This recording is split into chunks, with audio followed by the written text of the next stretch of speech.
The NBA trade deadline dominated the headlines in sports on Thursday. The Orange and Blue are sellers, dealing arguably their best player at yesterday afternoon's trade deadline. The LA Clippers, Knicks, and Washington Wizards have agreed to a three-team trade that will land Marcus Morris and Isaiah Thomas with the Clippers. Jerome Robinson will join the Wizards. Former St. John star and Queens native Mo Harkless, and a 2020 first-round pick will go to the Knicks. Likely the right move for New York, but the Knicks will need to refine their ability to make the right picks in the NBA draft come June.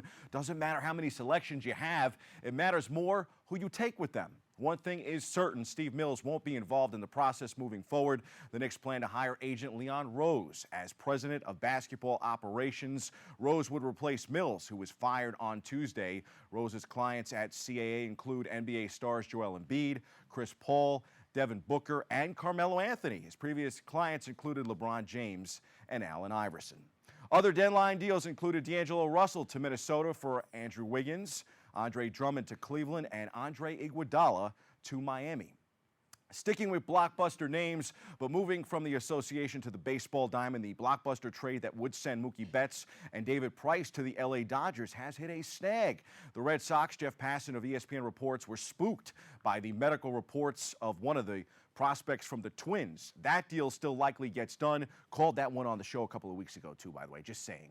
Dodgers have locked up Max Muncy, though. Ken Rosenthal reports that Muncy inked a 3-year, $26 million extension with a $13 million club option for 2023. Betts off the, of the Red Sox is great news for the Yankees being gone, but the news was not that great on Tuesday for the Yankees. Yankees pitcher James Paxton will be out for 3 or 4 months, according to general manager Brian Cashman, after having back surgery.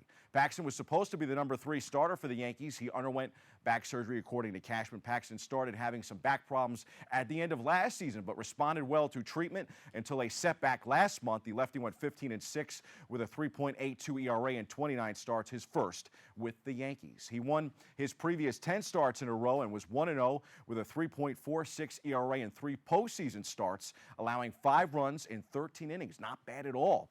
He'll be a welcomed addition come June. The summer will also welcome the return of fellow starter Domingo Germán once he returns from suspension. Yanks should be able to hold down the fort with Jay Happ and Jordan Montgomery in the back end of the rotation. Hard to believe it's been 40 years since the tragic passing of Yankee captain Thurman Munson. His name was uttered often the past couple of weeks with the tragedy of Kobe Bryant. Legends live forever. A star-studded lineup was honored at the 40th annual Thurman Munson Awards dinner at Pier 60 at Chelsea Piers in New York City on Tuesday night.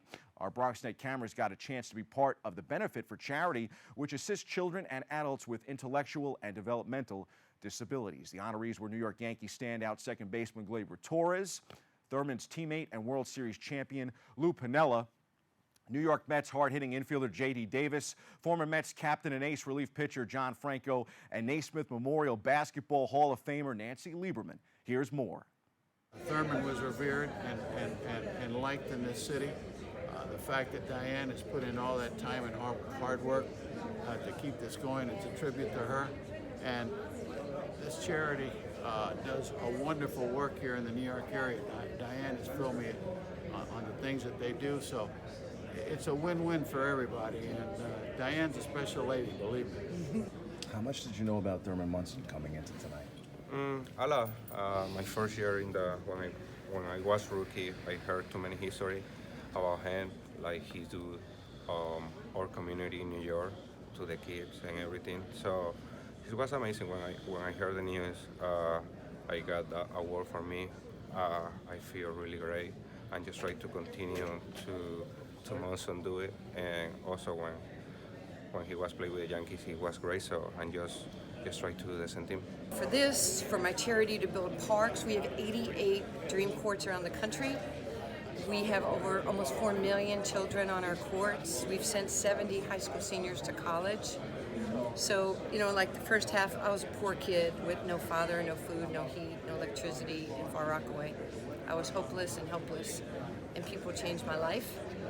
And to be able to come back now kind of polished up a little bit and help other people, like learning, earning, returning, just give back, it's a really good feeling.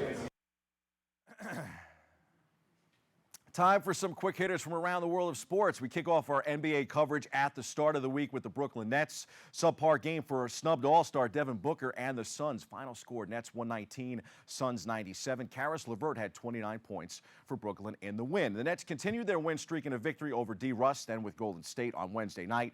129-88 final there. The Nets will be in Toronto Saturday night. That matchup will be followed by a game in Indiana on Monday night. We'll have more from the Nets locker room on Monday morning's show. The Knicks, meanwhile, took on Orlando at home Thursday night. Elfrid Payton, 15 points, 9 assists, came up with a career-high 7 steals and a 105-103 win. Knicks have won 3 straight. Can't believe it.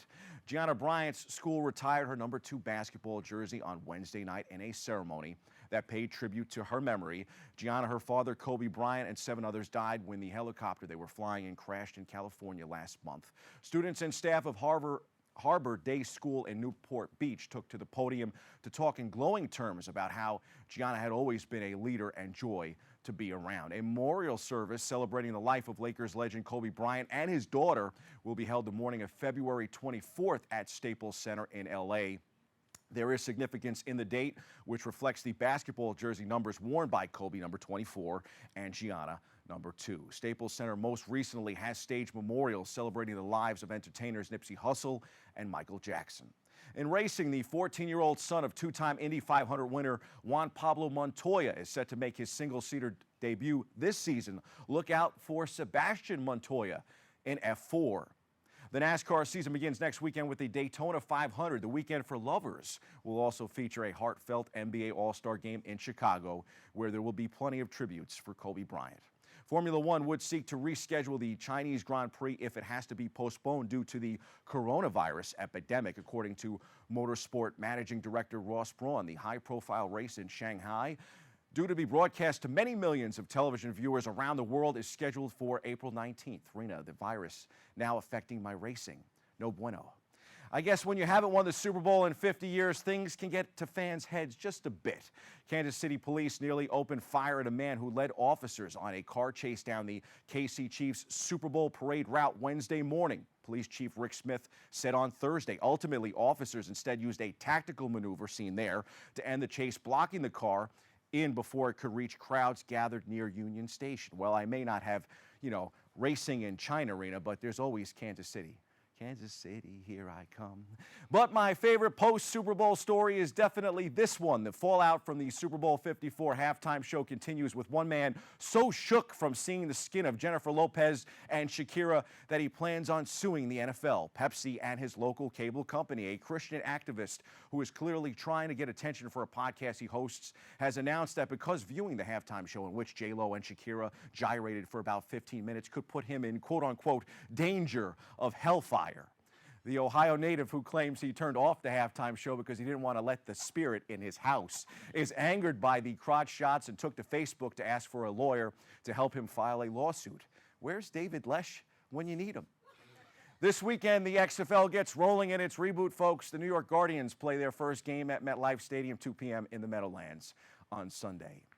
In the UFC, John Jones returns to the Octagon Saturday night in Houston, Texas. He'll take on Dominic Reyes in the light heavyweight main event, UFC 247. How about some more primetime TV? In an interview with MLB Network's Tom Verducci, former Astros manager A.J. Hinch made his first public comments since his dismissal last month as a result of MLB's investigation into illegal sign stealing by the club. The entire interview will be aired tonight at 6 p.m. Eastern Time on MLB Network. But in a preview that aired on Thursday, Hinch addressed the repercussions of the scandal, which included a suspension for him for the 2020 season. Pinocchio. New York Mets fans are stuck with the Wilpons indefinitely. Billionaire Steve Cohen, who was expected to take majority control of the team following the 2024 season, has reportedly told the franchise he wants to back out of the deal after the Wilpons attempted to change its terms, according to the New York Daily News. Rob Manfred, MLB's commissioner, said on Thursday that as far as he knew, there is not going to be a transaction, quote unquote. Mets can't seem to catch a break. We hit the C-list, one former baseball star asking for a break and another saying that one team doesn't deserve one.